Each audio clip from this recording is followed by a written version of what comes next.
आपण 5th स्टँडर्डचा जो आपला सेकंड चॅप्टर आहे नंबर वर्क्स आणि त्याच्या रिलेटेड असणारा प्रॉब्लेम सेट 2 हा आपण सॉल्व्ह करणार आहे. या नंबर वर्क चॅप्टर मध्ये आपण काय बघणार आहे तर नंबर्स आधीपर्यंत तुम्ही काय केलं 4th स्टँडर्ड मध्ये तुम्ही 1000 पर्यंत नंबर्स रीड केले. आता लाख, कोटी असे नंबर्स तुम्ही रीड कसे करणार हे आता आपण या सेकंड चॅप्टर मध्ये बघणार आहे. तर प्रॉब्लेम सेट 2 जो आहे तो प्रॉब्लेम सेट 2 जो तुम्ही 4th स्टँडर्ड मध्ये जसे नंबर शिकलाय त्याच्यावरतीच डिपेंड आहे. तर पहिला क्वेश्चन काय आहे बघा ह्याच्यामध्ये युजिंग द डिजिट 0 1 2 हे 9 डिजिट्स आहेत and write 10 of 2 3 4 and 5 digit numbers and read that number. म्हणजे हे जे नंबर्स आहेत हे 0 to 9 नंबर्स यूज करून तुम्हाला 2 डिजिट नंबर तयार करायचे, 3 डिजिट नंबर तयार करायचे, 4 डिजिट नंबर तयार करायचे आणि 5 डिजिट नंबर तयार करायचे. मग आता 2 डिजिट मध्ये आपण कुठला नंबर क्रिएट तयार करू शकतो 12 41 92 45 अजून कुठला करू शकतो 67 89 91 95. हे आपण किती केलंय 2 डिजिट नंबर आपण असं 10 तयार केलं. तुम्हाला हवे तसे तुम्ही नंबर तयार करा कुठलेही करा. त्यानंतर काय सांगितलं त्यांनी 3 डिजिट नंबर तयार करा. 3 डिजिट म्हणजे मी काय क्रिएट करू शकते 0 1 2 हा 3 डिजिट नंबर होणार आहे का नाही कारण की 0 जर सुरुवातीला आला तर तो नंबर तुमचा 2 डिजिट नंबर म्हणूनच वर्क होतो. म्हणजे कधी तुम्हाला 2 डिजिट 3 डिजिट नंबर तयार करायचे आणि तुम्हाला सांगितलेत हे डिजिट्स यूज करा तुम्ही 0 हा नंबर सुरुवातीला घेऊ शकत नाही. हा पॉइंट कळाला सगळ्यांना. मग आता 3 डिजिट नंबर म्हणजे 123 451 789 असे तुम्ही कितीही 3 डिजिट नंबर तयार करा. आता 4 डिजिट नंबर जो 4 डिजिट नंबर येतो तो 4572. मग तुम्हाला माहिती आहे हा आहे आपला युनिट प्लेस, हा आहे आपला 10 प्लेस, हा आहे आपला 100 प्लेस आणि हा आहे आपला 1000 प्लेस.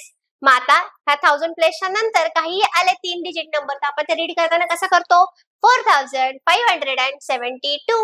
3 डिजिट नंबर असेल तर 123 आणि 2 डिजिट नंबर असेल तर रीड कसा करतो नॉर्मल 10 12 10 20 40 हे तर तुम्हाला येतच आहे. हे तुम्ही सेकंड स्टँडर्ड मध्ये फर्स्ट स्टँडर्ड मध्ये तर शिकलेलाच आहात.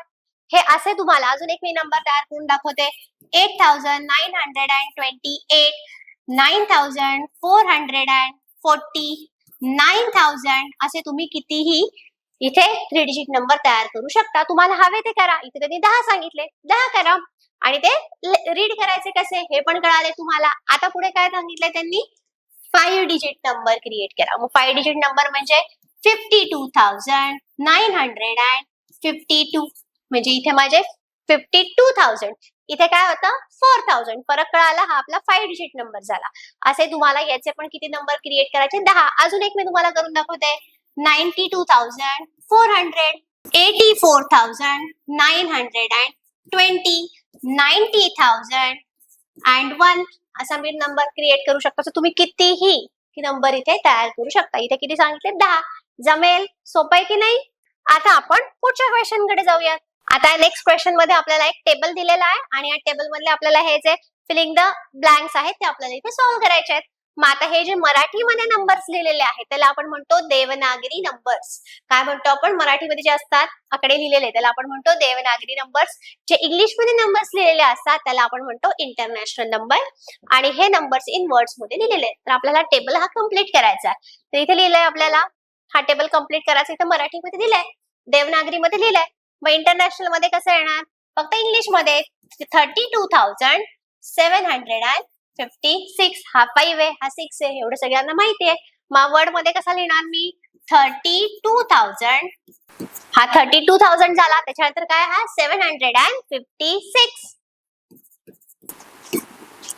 नेक्स्ट काय बघा तर इथे आपल्याला इंग्लिश मध्ये दिलाय.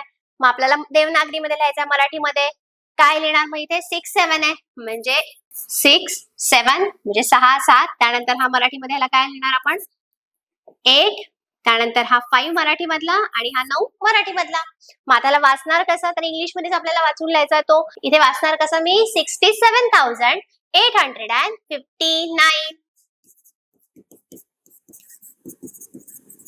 67859. मग आता पुढे इथे मराठीमध्ये दिलाय देवनागरी मध्ये दिलाय आपल्याला इंटरनॅशनल मध्ये लिहायचा आहे काय हा 1034. 1000 दिलाय डायरेक्टली 34 आहे, मग कसं रीड करणार 1034. नेक्स्ट, आता इथे आपल्याला डिरेक्टली वर्ड मध्ये दिलाय, आपल्याला इंग्लिश मध्ये ना देवनागरी मध्ये लिहायचं आहे. काय सांगितलंय 27,000. मग 27,000 म्हणजे 1000 नंतर 3 डिजिट्स येणार आहेत. काय सांगितलं त्यांनी 895. 895 हा मराठीमध्ये लिहूयात. 27,000 म्हणजे हा 27 लिहिला मी मराठीमध्ये. त्यानंतर 895 म्हणजे 8 मराठीत लिहायचा आहे. त्यानंतर 95 म्हणजे 9 मराठीत लिहायचं आणि 5 पण आपल्याला इथे मराठीत लिहायचं आहे. सोपं आहे की नाही? जे तुम्ही इथं 4th स्टँडर्डला बघितलंय तेच इथे आपण रिवाइज करतोय फक्त. आता पुढचा प्रॉब्लेम काय सांगितलंय बघा त्यांनी. तर पुढच्या क्वेश्चन मध्ये तुम्हाला एक छोटासा पॅरेग्राफ दिलाय. त्यांनी सांगितलंय की अवॉइड प्लास्टिक प्रोजेक्ट, म्हणजे जिल्हा परिषदेची किंवा तुमच्याही शाळेमध्ये आता वेगवेगळे प्रोजेक्ट चालतात की ज्याच्यामध्ये सांगितलेलं जातं की तुम्ही प्लास्टिक वापरू नका, प्लास्टिक कॅरी बॅग्स वापरू नका, प्लास्टिक बॉटल्स वापरू नका. आता बऱ्याचशा शाळांमध्ये, तुमच्या शाळेमध्ये, स्कूलमध्ये तुम्हाला आता स्टीलचा डब्बा, स्टीलची बॉटल कंपल्सरी केली आहे. तशाच रिलेटेड हा पॅरेग्राफ दिलाय त्यांनी. त्यांनी एक अनालिसिस आपल्याला दिलेला आहे, ऑब्झर्वेशन. त्यांनी सांगितलंय की जिल्हा परिषदेची एक शाळा आहे, त्या शाळेमध्ये त्यांनी प्लास्टिक बॅग्स अवॉइड करण्यासाठी त्यांनी पेपर बॅग्स बनवल्या. त्या शाळेने काय केलंय, पेपर बॅग्स बनवलेल्या आहेत. मग पेपर बॅग्स त्या कुठल्या तालुक्यामध्ये किती पेपर बॅग्स बनलेले आहेत त्याचं हे तुम्हाला डिटेल दिलेलं आहे. त्यांनी सांगितलंय read the taluka wise numbers of bags and write the numbers in words. म्हणजे हे तुम्हाला तालुका दिलेले आहेत, ह्या 4 तालुक्यांनी किती पेपर बॅग्स बनवल्यात हे सांगितलंय आणि हे जे नंबर आहेत हे आपल्याला फक्त रीड करायचे आहेत, वर्ड्स मध्ये रीड करायचे आहेत. मग आता काय सांगितलंय, हे पहिलं काय दिलंय, कुठला तालुका दिलाय आपल्याला, कोपरगाव. तर कोपरगावचं काय आहे, सगळ्यांना तर हे वाचता येतं. किती सांगितलंय 12,740. हे फक्त तुम्हाला इथे वर्ड मध्ये लिहायचं आहे. कसं लिहिणार मग मी इथे वर्ड मध्ये 12,000, त्याच्यानंतर काय आहे 740. नेक्स्ट काय सांगितलं आपल्याला, शेगाव तालुक्याचं दिलेलं आहे. काय दिलंय शेगावसाठी 28,095. 28,000 कसं रीड करते बघा. कधी नंबर रीड करताना तुम्हाला जर असा डायरेक्टली नंबर दिलाय 28095 असा नंबर आहे आपल्याकडे, मग त्याला तुम्ही डिव्हाइड करायचं. पहिल्या 3 डिजिट नंतर एक कॉमा द्यायचा. हा कॉमा दिल्यानंतर तुम्हाला वाचायला सोपं जातं. म्हणजे ह्या ग्रुपला, ह्या स्पेसिफिक ग्रुप नंतर 3 डिजिट आहेत, त्याला वाचताना कसं वाचणार 28,000 आणि त्याच्या पुढे काय आहे 95. कळालं? नेक्स्ट कर्जत सांगितलं त्यांनी आपल्याला. काय सांगितलंय 31,608. 31,608 हे वर्ड मध्ये लिहायचंय. तुम्हाला सगळ्यांना वर्ड मध्ये लिहिता येणार आहे 38,608. नेक्स्ट काय दिलं आपल्याला, संगमनेरचं दिलेलं आहे. मग संगमनेरसाठी काय दिलं आपल्याला, हा काय माझा 10,972. मग आता लिहिते फक्त मी 10,972.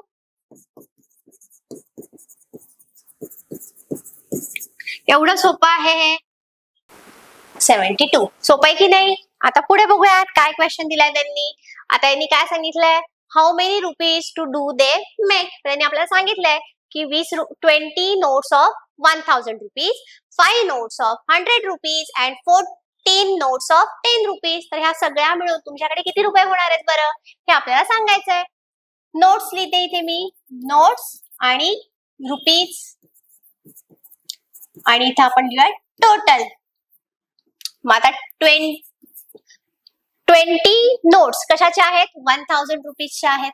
आता इथे आपल्याला काय दिले 20 नोट्स दिलेत 1000च्या. म्हणजे आता 20 नोट आहेत तुमच्याकडे 1000 रुपयाच्या. तर टोटल किती झाले याचं मल्टिप्लिकेशन केलं 2 into 1000. म्हणजे इथे 2 आपण कसं सिंपल करणार 2 into 1 2 आणि त्याच्यानंतर इथे मी 1 2 3 4 शून्य दिले.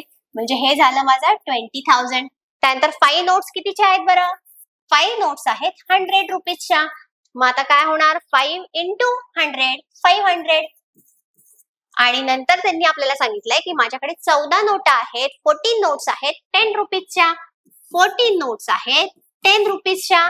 मग किती झाले तुमच्याकडे हे 140 झाले. मग आता आपल्याकडे टोटल किती रुपीज झाले हे आपल्याला सांगायचंय. मग ह्याची मी ऍडिशन करणार.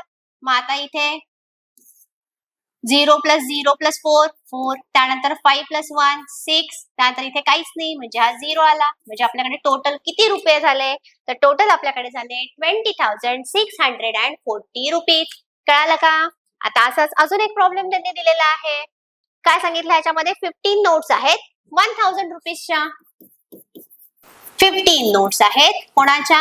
1000 रुपीजच्या. मग टोटल आपल्याकडे किती झाले? 15,000. 15 into 1000. त्यानंतर 12 नोट्स आहेत 100 रुपीजच्या. मग काय झाले इथे आपल्याकडे? 1200 म्हणजे 1200 तुम्ही असंही म्हणू शकता. आणि 8 नोट्स आहेत 10 रुपीजच्या. म्हणजे काय झाले इथे? 80 रुपीज. आणि त्याच्यानंतर 5 कॉइन्स ऑफ 1 रुपीज. 5 कॉइन्स आहेत कोणाचे? 1 रुपीजचे. म्हणजे तुमच्याकडे किती रुपये झाले? इथं 5 रुपीज झाले. या सगळ्याची आता आपण इथे टोटल करूयात. मग इथे 0 प्लस 0 प्लस 0 प्लस 5 तुम्ही हे एकसारखं आलं पाहिजे एका लाईनीमध्ये. म्हणजे इथे 5, त्यानंतर 0 प्लस 0 प्लस 8 8, त्यानंतर 0 प्लस 2 2, त्यानंतर 5 प्लस 1 6 आणि इथं 1 ऍज इट इज. म्हणजे इथे तुमच्याकडे टोटल किती रुपीज झाले? तर 16,285 रुपीज तुमच्याकडे आहेत. सोपं आहे की नाही? आता नेक्स्ट बघूयात. नेक्स्ट मध्ये त्यांनी अगदी सोपा हा प्रॉब्लेम आहे. Write the biggest and smallest 5 digit number that can made using the digits 4. कुठले कुठले डिजिट्स दिलेत बघा? 4 5 0 3 7 हे डिजिट्स यूज करायचे एकदाच, ओनली वन्स. त्यांनी इथे सांगितलेलं आहे हे डिजिट एकदाच यूज करून तुम्हाला एक स्मॉलेस्ट नंबर आणि एक ग्रेटेस्ट 5 डिजिट नंबर इथे आपल्याला फाइंड आउट करायचा आहे. मग आता आधी आपण करूयात स्मॉलेस्ट नंबर. मग आता सुरुवातीला जर मी सगळ्यात छोटा डिजिट 0 जर घेतला तर इथे चालेल का? नाही चालणार. मग तो आपला 4 डिजिट नंबर होईल. मग आता नेक्स्ट मग कसं करणार आपण? मग 0 पेक्षा छोटा कोण आहे? तर आपल्याकडे 0 पेक्षा छोटा आहे 3. मग 3 नी स्टार्ट करणार. 3 नंतर 0 घ्यायचा जो राहिलेला आहे तो. त्याच्यानंतर आता उरले काय? 4 5 आणि 7. याच्यापैकी म्हणजे आता हा घेतला कट केला, हा घेतला कट केला, ह्याच्यापैकी कुठला स्मॉलेस्ट नंबर आहे? 4 तो घेतला. त्याच्यानंतर कुठला आहे स्मॉलेस्ट डिजिट? 5 तो घेतला. त्याच्यानंतर कुठला आहे? 7 हा घेतला. म्हणजे तुमचा कंप्लीट नंबर काय झाला बरं? ग्रुपिंग केल्यानंतर 30,457. आता आपल्याला काय तयार करायचं आहे? तर बिगेस्ट 5 डिजिट नंबर तयार करायचा आहे. तर बिगेस्ट 5 डिजिट नंबर साठी मग आता काय करायचं? ह्या डिजिट पैकी सगळ्यात मोठा कोण आहे? 7. मग स्टार्ट कुठून करायचं? 7 नी. नंतर मोठा कोण आहे? 5. मग 5 येणार. नंतर मोठा कोण आहे? तर 4 आहे. 4 येणार. नंतर मोठा कोण आहे? 3 आहे. आणि लास्टला काय येणार? 0. म्हणजे हा नंबर तुमचा बिगेस्ट नंबर काय झाला? 75,430. कळालं का कसं आपण केलंय? कळालंय का कसं आपण केलंय? असंच तुम्ही 4 डिजिट नंबर पण क्रिएट करू शकता, 3 डिजिट नंबर पण क्रिएट करू शकता. मग आता नेक्स्ट काय सांगितलंय? The names of some places and their populations are given below. Use the information and answer the questions that follow. मग आता त्यांनी आपल्याला हे वेगवेगळे काय दिलेले आहेत? तर वेगवेगळ्या ठिकाणचे हे पॉप्युलेशन्स दिलेले आहेत आणि त्याच्यावरनं आपल्याला क्वेश्चन्सची आन्सर्स लिहायचे आहेत. म्हणजे आता जसं त्यांनी दिले की तळा हे एक गाव आहे, त्याची हे पॉप्युलेशन आहे. त्यानंतर वाशी मधलं हे पॉप्युलेशन आहे, वेल्हे मधलं हे पॉप्युलेशन आहे. मग हा सगळा डेटा तुम्हाला ऑब्झर्व करायचा आहे आणि या प्रश्नांची आपल्याला उत्तरं द्यायची आहेत. त्यांनी काय पहिला क्वेश्चन विचारला बघा? Which place has greatest population. पहिला आपण हा सब क्वेश्चन वाचला. यामध्ये सगळ्यात जास्त पॉप्युलेशन कुठे आहे? तर बघा हे आपल्याला ह्या ऑब्झर्वेशन आपल्याला नंबर्सच करायचंय. मग सगळ्यात मोठा नंबर कुठला आहे बरं? तर सगळ्यात मोठा नंबर आहे माझ्याकडे 92,173. बरोबर आहे. म्हणजे हा सगळ्यात मोठा नंबर आहे. मग हे सगळ्यात या ठिकाणचे सगळ्यात ग्रेटेस्ट पॉप्युलेशन आहे. मग which place has greatest population? मग काय त्या प्लेसचं नाव आहे? तर वाशी. मग इथे मी काय लिहिणार? Vashi has greatest population. आणि त्यांनी त्यापुढे अजून क्वेश्चन विचारलाय. काय विचारलंय? What is its population. मग किती पॉप्युलेशन आहे वाशी मधलं? तर वाशी मधलं पॉप्युलेशन आहे, पॉप्युलेशन असं मी खाली लिहिते आणि ते पॉप्युलेशन जे आहे ते मी इथे नोट डाऊन करणार आहे, 92,173. मग आता नेक्स्ट क्वेश्चन काय बघा? विच प्लेस मोरवडा और मोरेगाव हॅज ग्रेटेस्ट पॉप्युलेशन. आता आधी लिहिलेलं मी रफ करून टाकते. आता मोरवडा आणि मोरेगाव याच्यामधलं आपल्याला ग्रेटेस्ट पॉप्युलेशन बघायचं आहे की नक्की कुठे आहे.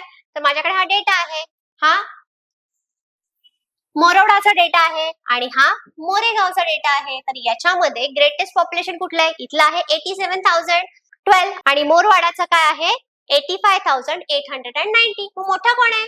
बरोबर 87,012. मग कुणाचं ग्रेटेस्ट पॉप्युलेशन झालं इथे? तर इथे लिहिणार मी मोरेगाव हॅज ग्रेटर पॉप्युलेशन.